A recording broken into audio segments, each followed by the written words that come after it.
Let's see. Bellator 292 this past weekend. It went down at the SAP Center in San Jose, California. Headlined by Usman Nurmagomedov and Benson Henderson. Let's talk about this main event with Nurmagomedov getting it done, advancing in the Bellator World Grand Prix at lightweight, also maintaining his title because Bellator, of course, keeps the title on the champ throughout the tournament. So here we go. Mark, start with you. Give us your reaction of Nurmagomedov getting it done, looking good over Benson, and Benson ultimately putting the gloves down. Light work. It started quick. Huge head kick from Usman, drops Benson right away. Benson tried everything he could to scramble out of that position. He did not want to let it end that soon, and we know how good Benson is in scrambles and defensively when it comes to submissions, and it didn't matter. Usman is that good. I know we've only seen Patricky Pitbull and now an older Benson Henderson that are really, names on his resume.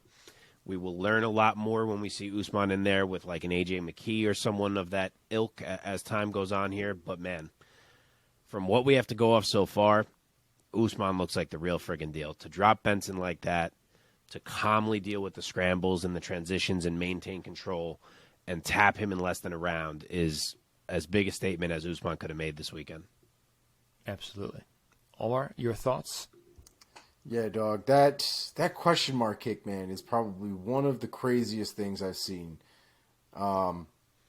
It's question mark kicks for me, at least the way I've understood them, are sort of an extension of a teep, so that you can kind of fake a teep, kind of put that trap out there, fake a teep, and then kind of come over the top and hit somebody in the head.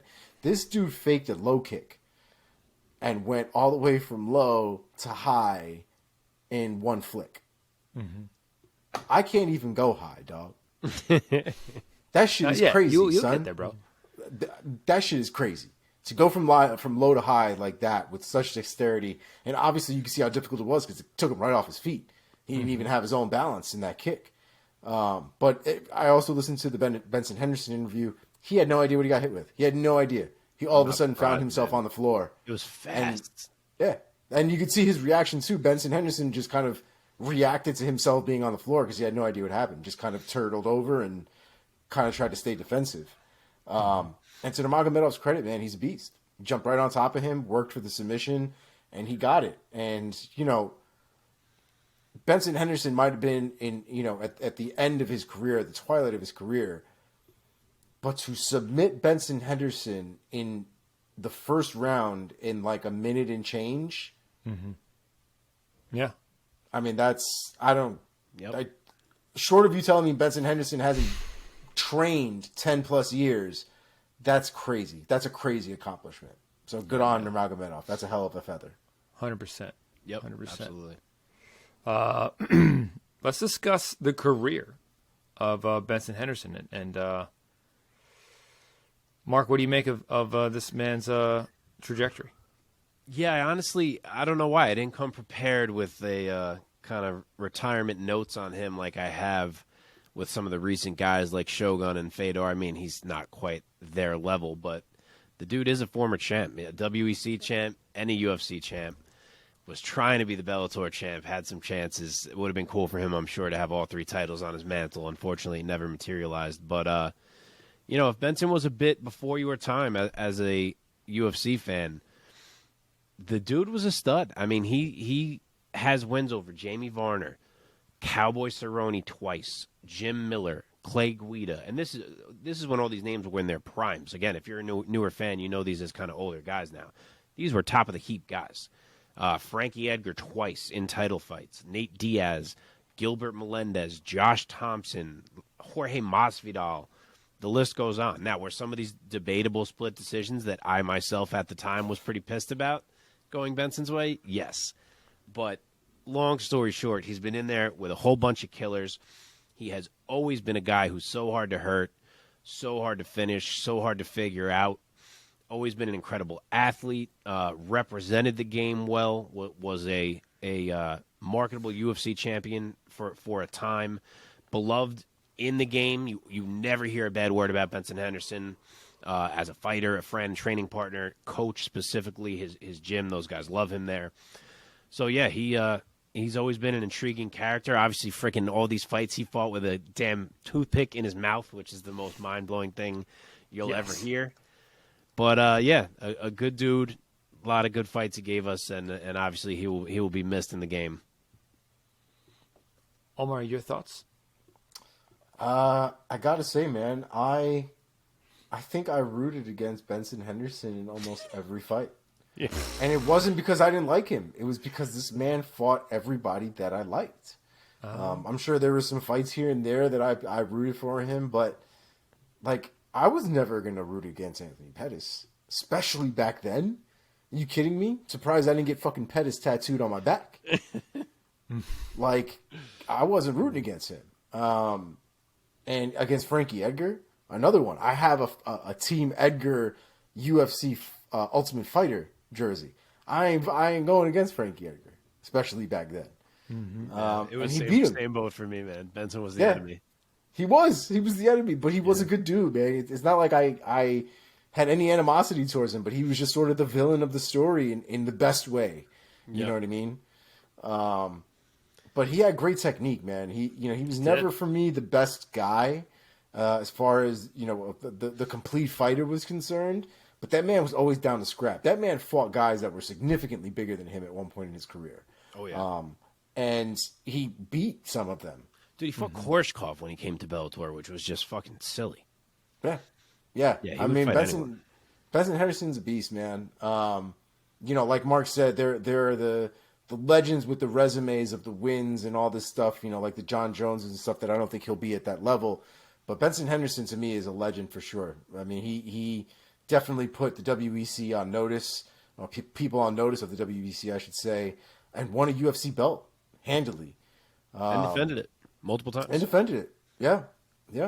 And then my man's Anthony Pettis, Yeah. Put a stop to that. With an armbar, the armbar that shut the world. There was a pin drop armbar right there. No one knew what even happened. But I digress. That's so true. Yeah, then Benson gave him props for how high level it was. It was great, I remember man. that. That was a nice little rivalry, a fun rivalry. Yeah, man. Props to Benson, dude. He's gonna go down as one of the greats. I mean, he's a class act, stand-up guy. Clearly the nicest guy in the world. In fact, I wonder if he would have been a little better off in terms of his fight career if he had a little bit more of a chip on his shoulder. I don't know. He will be missed. He was a bright spot for sure. Possible next opponents for Nurmagomedov, we probably know. I mean, it's only one of two guys, so. He is awaiting the winner of Mansar Barnoui and Brent Primus happening in May. So whoever comes out of that one is who Usman will be getting next. Okay. Who's the dark horse of this tournament here? Because I feel like now it's got to be Brent Primus. Dark horse as in that people actually think can win? And, well, people don't think that they could win, but could potentially win. Because, I don't think Primus can win, so that doesn't really fit the definition of dark horse. Primus is probably the lowest level guy remaining at this point. Savage. I would say maybe the dark horse is Barnoui. Wait, what do you think what is a dark horse to you? Someone with lower odds who you think can win. Not necessarily an underdog. I don't really think Primus can win. So I wouldn't say he is that. But that would make him an underdog. Yeah, but if he doesn't think he could win, then he's not a dark horse. I thought Primus could win, but Mark is more savage than I am, so. Yeah, I don't know. Maybe I'm wrong. Hey, we'll see. We'll see. I'm just hoping we get. I mean, let's talk about this next fight with Shabily. I don't want to overlook him, but I'm just hoping we get Usman and AJ out of this fucking thing. Got to. Oh yeah. Let's move on now to the co-main event, Bellator 292 in San Jose, California. Alexander Shabily, round 3 TKO over Tofiq Musayev. Omar, Give us your reaction first. What a crazy little fight. I thought a very competitive fight at that. And then we get to the body kick. The body kick into Dick Gray's that ended the fight. Mark was none too pleased. I have the text to prove it. I have changed my take once further details came out, though. Oh, interesting. I'll get to Yes. We should now, with hindsight, note that Senor Musayev has a broken rib as a result of the kick. His dick, however, is okay. So I think there was more damage here, and that's why they called the fight the way that he called it. Jason Herzog, still the best in the game. Let's go, baby. Yeah, this one was a little bit underwhelming to me. I had been pretty sure that this would be fight of the night, and it certainly was not that. Both guys were a bit frozen at times. I think they both wanted to be countering. There was a lot of staring going on, and I expected that from Shabily, but not from Musayev. Usually he is like violence coming at you, and for one reason or another, he wasn't that here. I don't know if he saw something in the matchup, but he changed his style, and I think it didn't go so well for him. In the little that did happen, Shabily seemed to be getting the better of most of the exchanges. He was a bit quicker. He really played with the range beautifully. He was controlling it. He had Musayev kind of struggling to figure out how to touch him.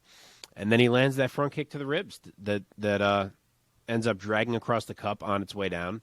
I was pissed at the time because I thought Musayev was in pain from the low blow, and I couldn't understand why the rule wouldn't allow him to recover there just because the low blow came after a legal blow. I was like, what's the difference? But then we learned later that he broke some ribs. So I will assume Herzog knew this in the cage and knew that Musayev was suffering from the broken ribs and not from the dick shot, in which case that would absolutely be the right call to not let him recover and to call the fight. So not the most exciting fight ever until the finishing kick, but a pretty solid statement about the legitimacy of Alexander Shabily because he had Musayev struggling in there. Staying with you, Mark, where do you think Shabily goes next from here? So he gets the winner of the other one, AJ McKee and Patricky Pitbull. So that's our semis. One is Shabily against McKee Pitbull winner, and the other is Usman against Primus Barnui winner. Dude, I can't believe we're getting that fight in the first round. Oh, I know. I was hoping they did that. It's gonna be some fun shit talk leading up to that one. Hell yeah, man. And honestly, I think Musayev should maybe just get the loser of that fight if you're looking to match him up. Whoever loses that Pitbull McKee fight, I think would make some sense. Okay, heavyweights. Linton Vassell knocks out Valentin Moldavsky at 303 in the very first round.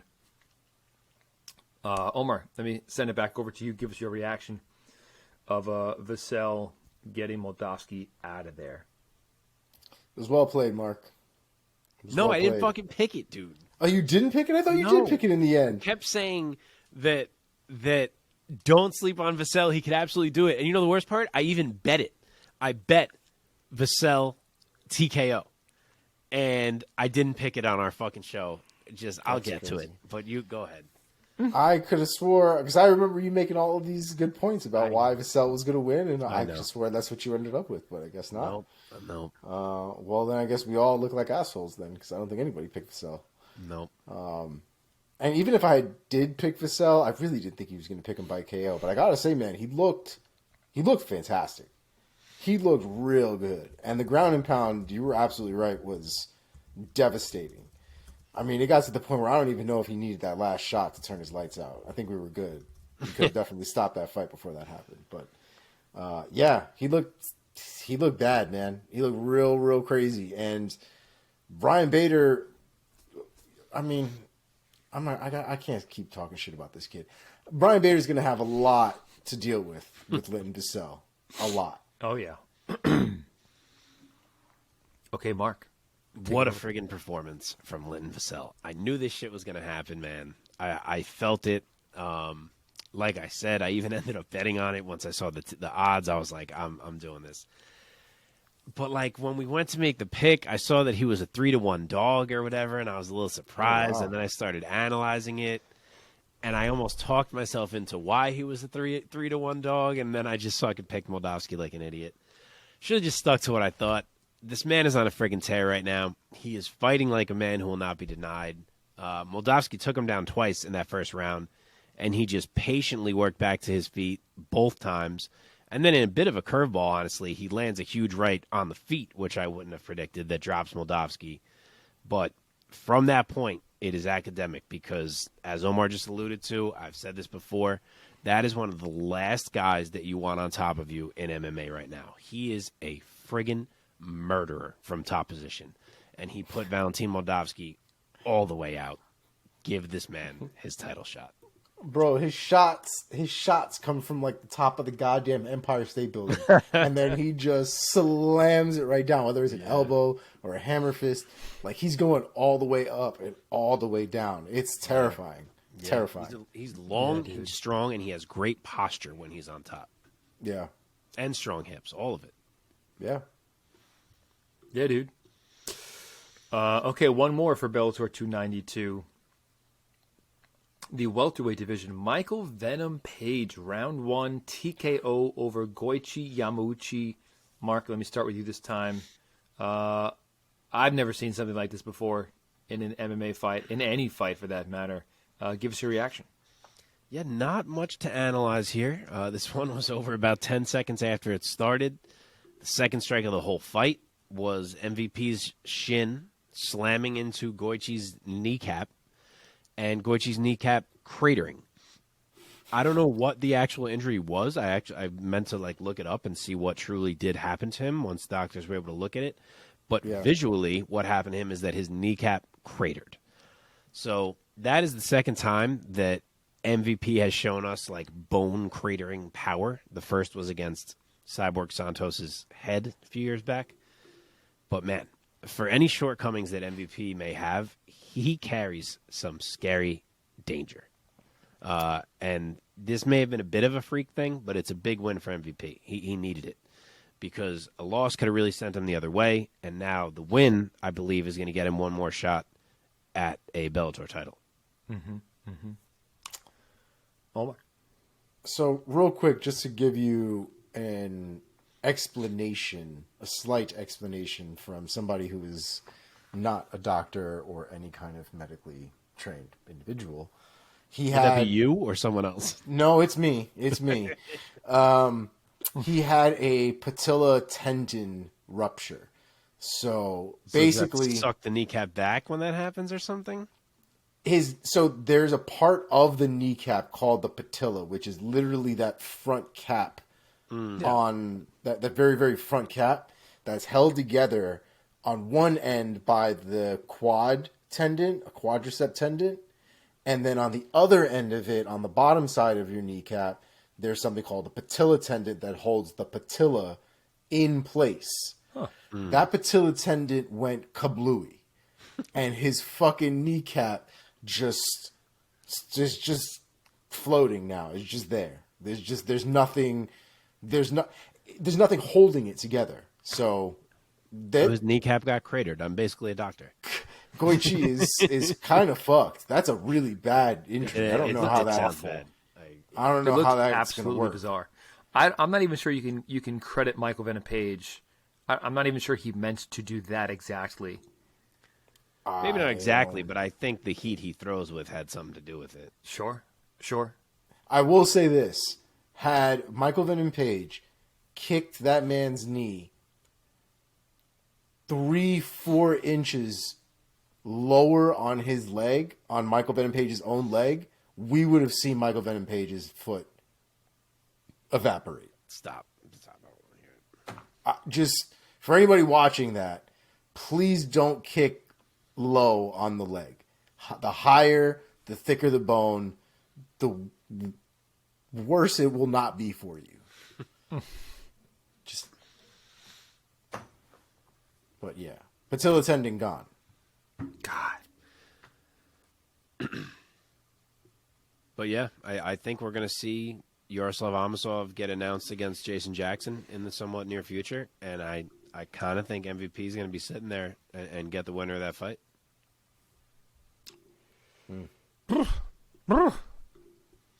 Okay. Anything else you guys want to say about this pay-per-view? I'll just give a quick. Oh, go ahead. I was going to say real quick. So apparently the issue with the patella tendon, it doesn't allow his knee to move. So like that's why it looked locked up, because I think it is. I don't think that thing is getting stretched out right now in its current form.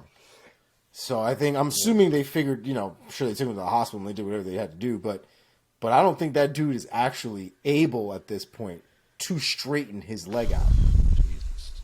I know. That's fucked. Wow, that is fucked. Yikes. It's crazy. I was just going to give a quick shout out to our boy Enrique Barzola, who got himself a nice W over Eric Perez. Yes, sir. And I love Eric Perez, man. That's a painful fight that got put together, but yeah, Perez is one of those guys who, like, in his early UFC days, you were like, oh, he's going to be nice. And then it just didn't really happen. part of me still wishes they would just let him fight with the luchador mask. Yeah. Yeah, man.